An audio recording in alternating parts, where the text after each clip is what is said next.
Chapter 9. Rage consumed me like a virus. A sneeze, at first hardly noticeable, got bigger and more intense until it became a cough deep in my chest that tore at my lungs, spewed bile into my mouth, and interfered with my sleep at night. Like at my father's grave, and with the cigarettes I smoked incessantly, I had believed that smoke was essence and ashes were waste, and I was the catalyst through which the metamorphosis of cigarette to smoke and ashes could occur. But I wanted to breathe unimpeded. My children and I lived in a home that was old, broken down, and far too big for us. The roof had been leaking for years, and parts of the floor had dry rot. The water came through old iron pipes and smelled of sulfur. The ceilings were ornate, and the moldings were hand-carved. But the heater didn't work, and the children, wrapped in blankets, huddled close to the fire and got ashes on their toes. In the evenings after dinner, they leaned softly against each other on the couch, listening in silence as I read to them. And each evening, they tried to stay awake so the story would go on, and they would not have to crawl into cold beds where mice droppings often fell through the lattice ceilings above them. I was pregnant. At first, I thought it was the stomach flu and ignored it, hoping it would go away. It did not.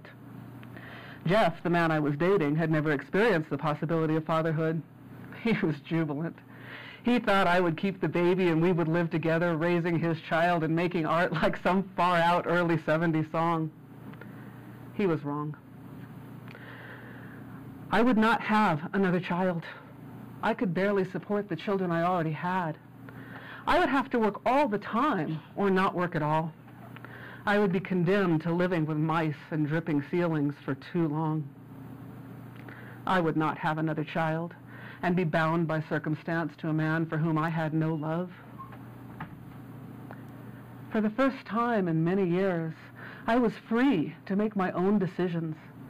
I had ideas and possibilities for a different kind of life.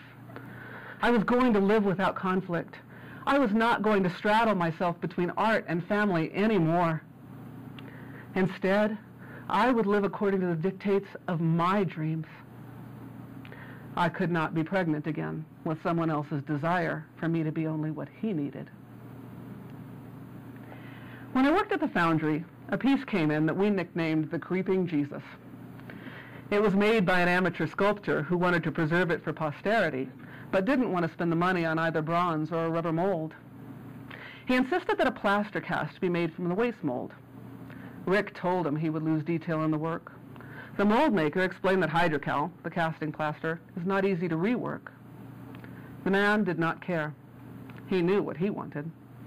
So the waste mold was made, as was the plaster cast, and the man came into the foundry to view his work.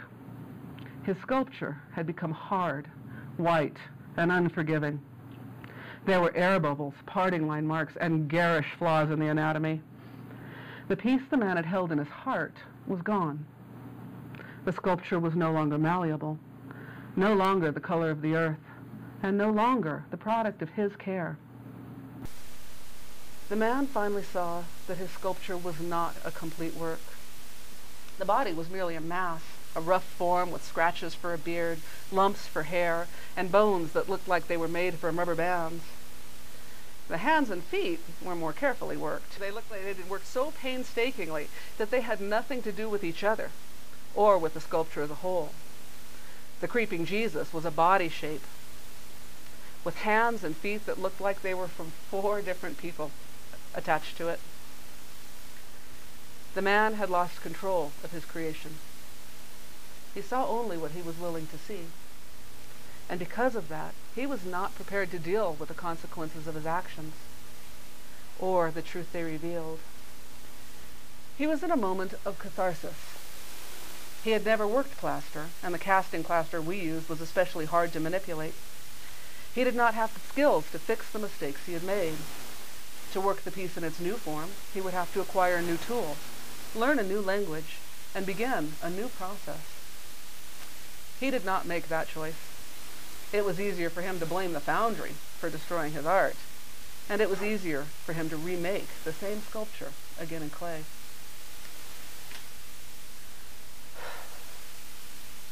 I was like the artist who created the creeping Jesus.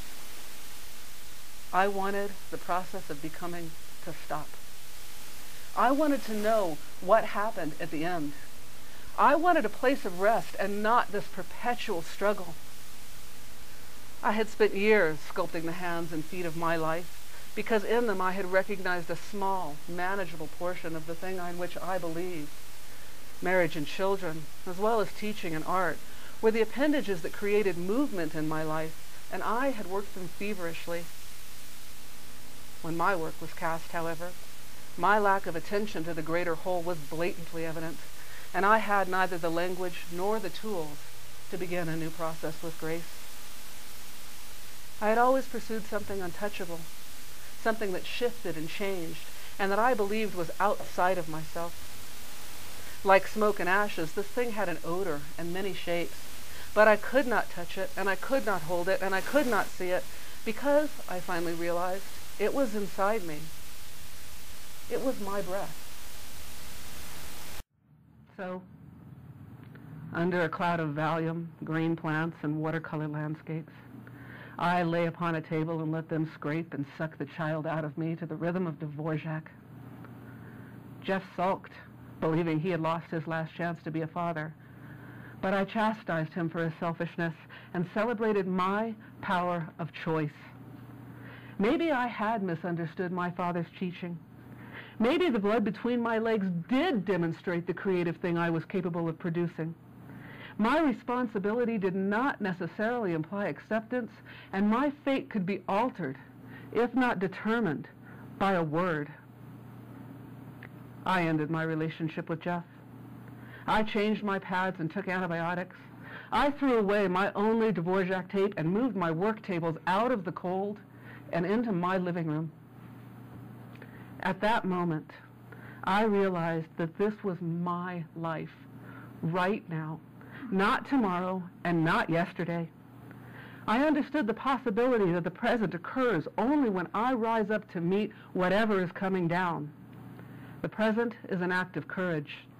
It is an hourglass where the triangle of hope and inspiration meet with equal force the inverted triangle of fear and danger.